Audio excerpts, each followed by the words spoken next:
समृद्ध नेपाल सुखी नेपालीको राष्ट्रिय आकांक्षा त्यसलाई पूरा गर्ने दिशामा वनको योगदान, कार्बन विसर्जनको जुन एउटा भयावह स्थिति विश्वमा छ त्यसको न्यूनीकरणमा हाम्रो पाटोबाट योगदान। बाबा सनफ्लावर ओइल, शुद्धता यसमै भेटिन्छ। र मानिसले लिने अक्सिजन, मानिसले फ्याँक्ने कार्बन डाइअक्साइड र यिनको आदान प्रदानको मानवीय सम्बन्ध वृक्षहरूसँग, वृक्षहरूको पानी पार्ने गुण, वृक्षहरूको रिचार्ज सिस्टममा हुने योगदान, वृक्षहरूले दिने सुगन्ध, औषधि लगायतका फलफुल, अरू अनेक पक्षहरू यसका सम्बन्धमा कसरी नेपाललाई अझ बढी व्यवस्थित गर्न सकिन्छ, हाम्रा वनस्पतिहरूको संरक्षण र वनस्पतिहरू सम्बन्धी हाम्रो पेटेन्ट राइट, हाम्रा मौलिक वनस्पतिहरू, मौलिक जीवहरू, मौलिक वनस्पतिभित्रै पर्ने जडीबुटीहरू,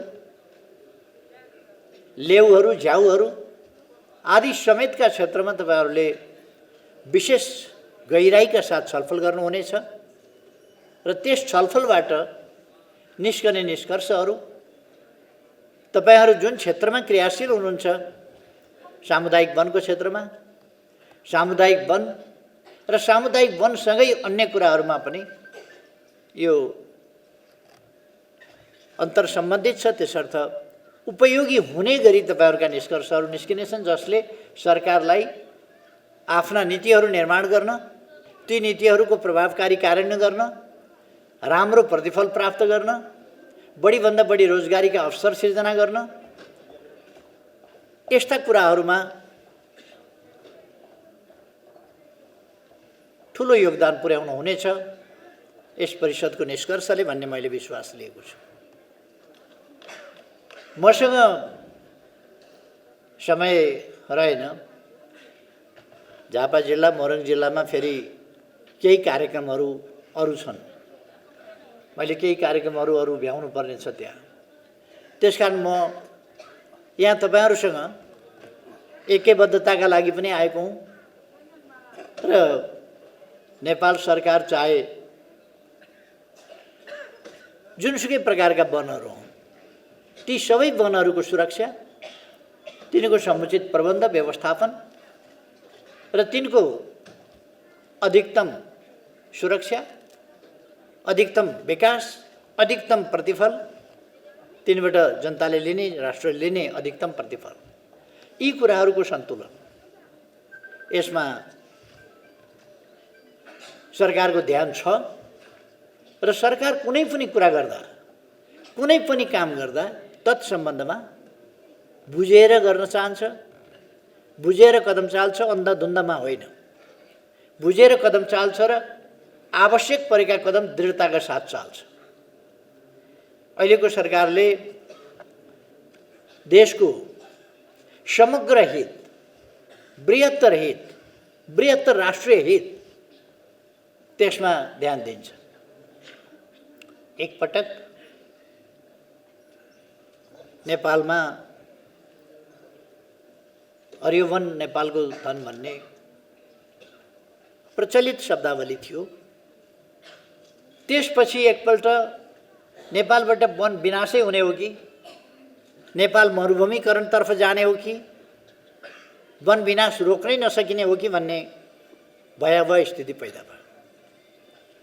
तर त्यस भयावह स्थितिलाई बचाउने कुरामा सामुदायिक वन उपभोक्ता समितिहरूको, सामुदायिक वनहरूको माध्यमबाट, तिनका उपभोक्ता समितिहरूको माध्यमबाट, स्थानीय जनताको सहभागिताबाट र अघि भन्नुभए जस्तै आफ्ना छोराछोरीलाई जस्तै माया गरेर बोट बिरुवालाई हुर्काउने, त्यस कुरामा तपाईहरूको जुन योगदान रहेको छ त्यसले समग्र वन क्षेत्रको 40% भन्दा बढी उपभोक्ता महासङ्घ अन्तर्गत वन उपभोक्ता समितिहरू र त्यसमा क्रियाशील सदस्यहरूको बृहत्तर सङ्ख्या जो यसमा यस पुण्य कार्यमा यस अत्यन्त महत्त्वपूर्ण कार्यमा संलग्न छ त्यसले धेरै ठुलो योगदान गरेको छ। म यस अवसरमा तपाईहरुलाई हार्दिक धन्यवाद भन्न चाहन्छु, तपाईहरुको योगदानलाई प्रशंसा गर्न चाहन्छु। सायद उपभोक्ता समितिहरू नबनेका भए र सामुदायिक वनहरूको रूपमा व्यवस्थापन नगरिएको भए अहिले हाम्रो वन क्षेत्रको धेरै प्रतिशत नष्ट भइसकेका हुन्थ्यो। नष्ट भइसकेका वनहरूलाई वन उपभोक्ता समितिहरूले तिनलाई पुनरुत्थान गरेका छन्, तिनलाई पुनर्जीवन दिएका छन् र हाम्रो वातावरणीय सन्तुलन, हाम्रो वृष्टि अनावृष्टि जस्ता कुराहरूमा सन्तुलन र हाम्रो देशमा बढ्दो तापक्रमलाई नियन्त्रण गर्ने कुरामा, यी सबै कुरामा धेरै ठुलो योगदान पुगेको छ। अहिले हामी 45% हाम्रो भूभाग वन क्षेत्रले ओगटिएको छ। यो हाम्रो जस्तो देशका लागि एउटा खुसी र गौरवको कुरा हो। यसका धेरै पक्षहरू छन् र हामी सगौरव भन्न सक्दछौँ। 60% भन्दा बढी 62% हाम्रो भूभाग वातावरणीय कार्यमा, वातावरणीय सन्तुलनको कार्यमा, इकोसिस्टमलाई कायम राख्ने कुरामा, वातावरणलाई अनुकूल बनाउने कुरामा समर्पित छ। हिमाली क्षेत्र र वन क्षेत्र, 45% वन क्षेत्र र लगभग 17% हिमाली क्षेत्र गरेर 62% क्षेत्र, सिङ्गो भूभागको 62% क्षेत्र वातावरणीय प्रयोजनका लागि समर्पित छ, जसको योगदान हाम्रो देशको लागि मात्रै होइन, हाम्रो क्षेत्रका लागि, हाम्रो यस भूभागका लागि, नेपाल मात्रै होइन, नेपालभन्दा बाहिरसम्मका लागि, त्यो मात्रै होइन, एउटा अन्तर्राष्ट्रिय सन्दर्भमा पनि हाम्रो योगदान महत्त्वपूर्ण छ। यस सन्दर्भमा तपाईहरुको योगदानको कारणले कार्बन ट्रेडिङ जस्तो कुरा या अरू विभिन्न पक्षहरूमा नेपाल राम्रो स्थितिमा छ दुनियाँका धेरै देशहरूमध्ये। कतिपय देशहरूमा भूभाग धेरै छ, जनसङ्ख्या तुलनात्मक रूपमा कम छ। हाम्रो एसियाकै कम्बोडिया जस्ता देशहरू, लाओस जस्ता देशहरू, लाओसमा भूभागको तुलनामा जनसङ्ख्या धेरै कम छ। त्यसकारण वन क्षेत्र धेरै हुनु ठुलो कुरो हुँदैन। त्यहाँ त्यो वन क्षेत्र आबाद गर्न जनसङ्ख्या पुगिराखेको छैन। त्यहाँ उनीहरू कृषिको क्षेत्रलाई अझ राम्रो बनाउनका लागि, अझ उर्वर बनाउनका लागि, अझ कृषि वृद्धि गर्नका लागि बाहिरबाट पनि उद्यमी व्यवसायीहरू मगाइराखेका छन्। तर हाम्रो ठाउँमा 45% वन क्षेत्र हामीले जोगाउन सक्नु साधारण कुरा होइन, किन जमिन फ्रेगमेन्टेड भएको छ, टुक्रा टुक्रामा गएको छ, सानो उत्पादनमा गएको छ। यस ढाँचालाई हामीले अलिकति परिवर्तन गर्नुपर्नेछ। जे होस्, यी विविध विषयहरूमा मलाई अहिले समय रहेन, एक एकवटा विषयहरूमा यहाँहरूसँग भेट हुँदाखेरि भन्नुपर्ने थुप्रै कुराहरू सरकारको तर्फबाट हुन्छन्। तर माननीय मन्त्रीजी हुनुहुन्छ, वातावरण क्षेत्र नै हेर्ने माननीय योजना आयोगका सदस्यज्यू हुनुहुन्छ र तपाईहरु आफै यस क्षेत्रमा काम गरेर तपाईहरु विभिन्न ढङ्गले आरक्ष्य, मध्यवर्ती क्षेत्र या निकुञ्ज र मध्यवर्ती क्षेत्र, तिनीहरूका बीचको अन्तर्सम्बन्ध, तिनलाई व्यवस्थित गर्नुपर्ने कुराहरू, यी सबै कुराहरूसँग तपाईहरु राम्ररी परिचित हुनुहुन्छ र यी समस्याहरू समाधान गर्न तपाईहरु क्रियाशील हुनुहुन्छ।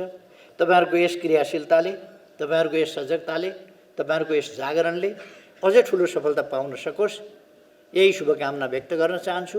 वातावरणीय सन्तुलन कायम राख्छ। अलगा वनले जुन पानीलाई संरक्षित पनि गर्छ। यी सबै कुराहरू पोथ्रापोथ्रीहरूले गर्न सक्दैन।